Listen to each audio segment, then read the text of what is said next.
এবার আমি রাজমাটা রান্না করেছিলাম একদম অন্যরকমভাবে। দারুণ হয়েছিল খেতে।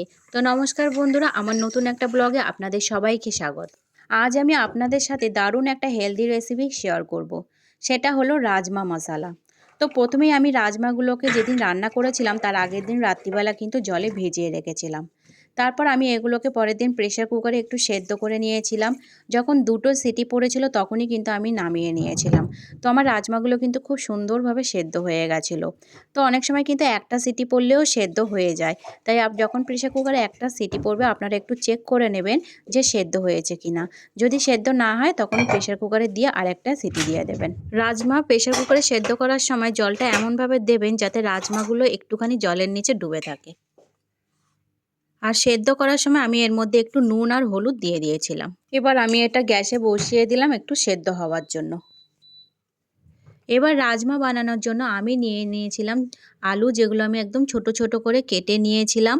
আর নিয়েছিলাম গ্রেট করে রাখা পেঁয়াজ আর টমেটো। পেঁয়াজ আর টমেটোগুলো একটু পেস্ট করেই দেবেন, কারণ পেস্ট করে দিলে কিন্তু একটু বেশি টেস্ট হয়।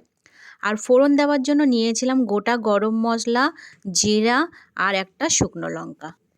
এবার এর জন্য আমি একটা মশলা তৈরি করে নিয়েছিলাম। তো প্রথমে একটা কাপে নিয়ে নিলাম রসুন পেস্ট, আদা পেস্ট, কাঁচা লঙ্কা কুচি, হলুদ গুঁড়ো, জিরের গুঁড়ো, ধনের গুঁড়ো আর ঝাল হওয়ার জন্য একটু দিয়ে দিয়েছিলাম গোলমরিচ।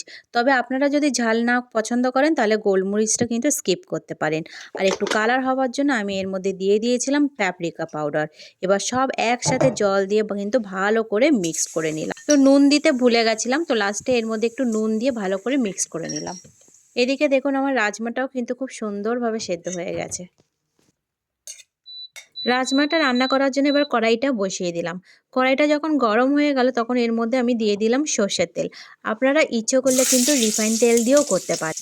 তেলটা যখন বেশ ভালোভাবে গরম হয়ে গেল তখন এর মধ্যে সেই কেটে রাখা আলুগুলো নুন আর হলুদ দিয়ে বেশ লাল করে কিন্তু আমি ভেজে তুলে রেখেছিলাম।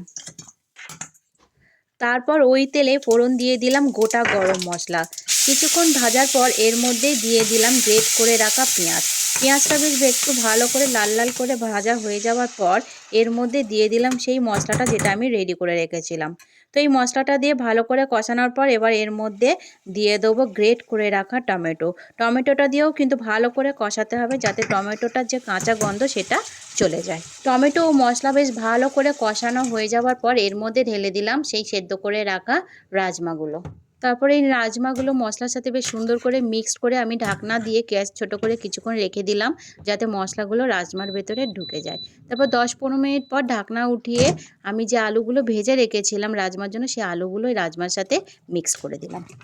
আলুগুলো দিয়ে আমি আরও 5-10 মিনিট কিন্তু একটু ফুটিয়ে নিয়েছিলাম। এখন আমার রাজমাটা পুরো রেডি হয়ে গেল।